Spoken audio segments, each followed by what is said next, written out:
बिस्मिल्लाहिर्रहमानिर्रहीम। इल्म तौक़ीत और रुयत हिलाल कोर्स में एक मरतबा फिर हम आपको खुशामदीद कहते हैं। आज हम आपको बताएंगे बोधि सम्मति के मुतालिक। बोधि सम्मति क्या है, इस चीज़ को आपने समझना है। हमारी जो ज़मीन है, फ़र्ज़ करें हम एक किसी ख़ास मकाम पर खड़े हैं, ठीक है। ये हम इस मकाम पे खड़े हैं। हर तरफ जैसे आप किसी मकाम पे खड़े हो तो आस पास यूँ समझिए कि एक मैदान है।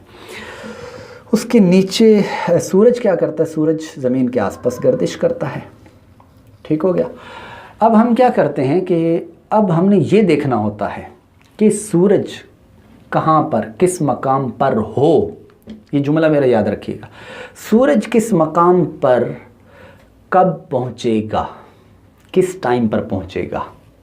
पर ये चीज़ इल्म तौक़ीत की असल है कि इल्म तौक़ीत में हम क्या समझते हैं, हम ये समझते हैं कि फ़लाँ किस वक्त पर सूरज फ़लाँ जगह पहुँचेगा। फ़र्ज़ करें कि यहाँ पर सूरज है तो हम ये कहते हैं कि जनाब किस टाइम पे पहुँचेगा, ठीक है।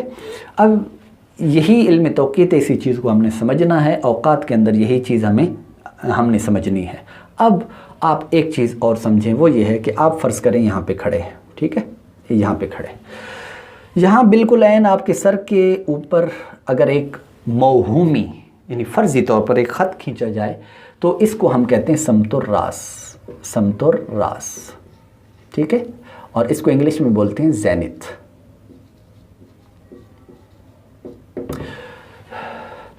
एक बिल्कुल अगर आपके पाँव हों, वहाँ से फ़र्ज़ी एक ख़त निकाला जाए तो जो आखिर तक पहुँचेगा इसको बोलते हैं समतुल कदम।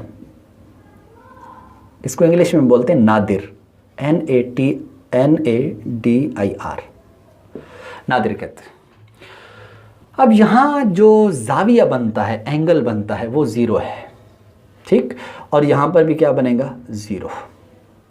लेकिन मैं इसको ज़ीरो नहीं कह रहा, ठीक है।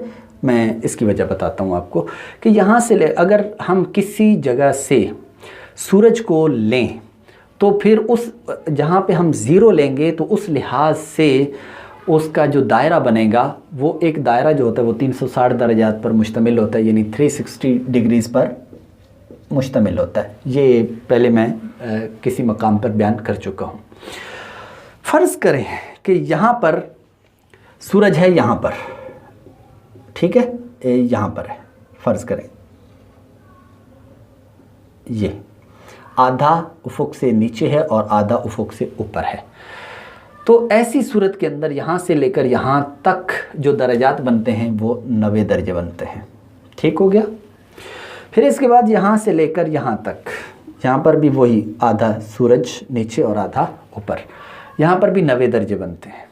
और फिर इसी तरह यहाँ से लेकर यहाँ तक भी कितने दर्जे बने, 90 दर्जे।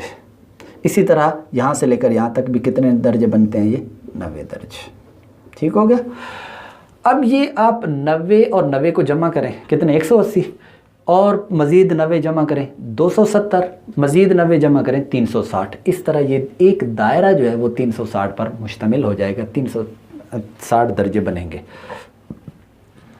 अब सूरज कहाँ पर तुलू के वक्त कितने दर्जे पर होता है, गुरूब के वक्त कितने दर्जे पर होता है, सुबह सादिक के वक्त कितने दर्जे पर होता है, और इसी तरह शफ़क़ के अबयज़ के गुरूब होने पर कितने दर्जे पर होता है, इसी तरह असर का वक्त पर सूरज कब कितने दर्जे पर होता है। ये जितनी हमारी नमाज़ों के औक़ात हैं इसका ताल्लुक़ इन दराजात के साथ होता है। इसी चीज़ को पहचान लेंगे अगर हम तो फिर हमारे लिए मसला हल हो जाएगा। अब यहाँ पर मैं हर एक नमाज के बारे में आपको सिवाय असर के बताता जाता हूँ। जैसे तुलू के लिए, तुलुए आफ़ताब, ठीक है, इसके लिए सूरज क्या होता है, हमने पहले ये बता चुके हैं कि जब सूरज कितना यहाँ नीचे हो, उसकी पहली किरण चमके, या इधर मगरिब पे फ़र्ज़ करें और इस तरफ सूरज इतना नीचे है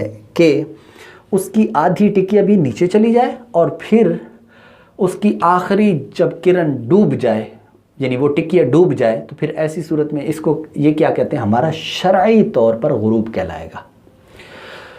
अब ये अगर आप देखें तो अगर इसकी टिकिया जहाँ इस उफुक के बिल्कुल सेंटर पर हो, आधी बाहर हो और आधी नीचे हो, तो फिर 90 दर्जे बनते हैं। लेकिन हमें शरई तौर पर चाहिए उस वक्त कि जब इसकी पहली किरण यहाँ डूबे और इधर चमके, ये हमें चाहिए। तो इसके लिए क्या करते हैं हम, फिर 90 दर्जे नहीं होता, बल्कि क्या होता है, 90 दर्जे नहीं बल्कि 90 दर्जे और 50 दकीके।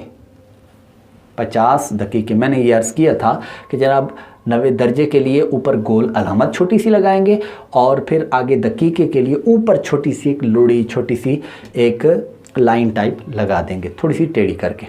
और कैलकुलेटर के अंदर ये चीज़ नहीं होती। कैलकुलेटर के अंदर सिर्फ डिग्री वाला बटन दोनों के लिए दबाना है। जैसे 90 लिखना है तो यहाँ 90 लिख दिया, फिर डिग्री का बटन दबा दिया, फिर इधर 50 लिखना है, डिग्री का बटन दबा दिया, बात ख़त्म, ठीक हो गया। तो लिहाजा तुलू और गुरूब दोनों के लिए जो चीज़ हमें चाहिए है वो क्या है, वो है 90 दर्जे और 50 दकीके। अब इस चीज़ को नोट कर लें, इसको हम कहते हैं बोधे समती। इसको क्या बोलते हैं, बोधे समती। क्या मतलब है, मतलब ये है कि समतुर्रास से सूरज की दूरी वो बोधे समती कहलाती है।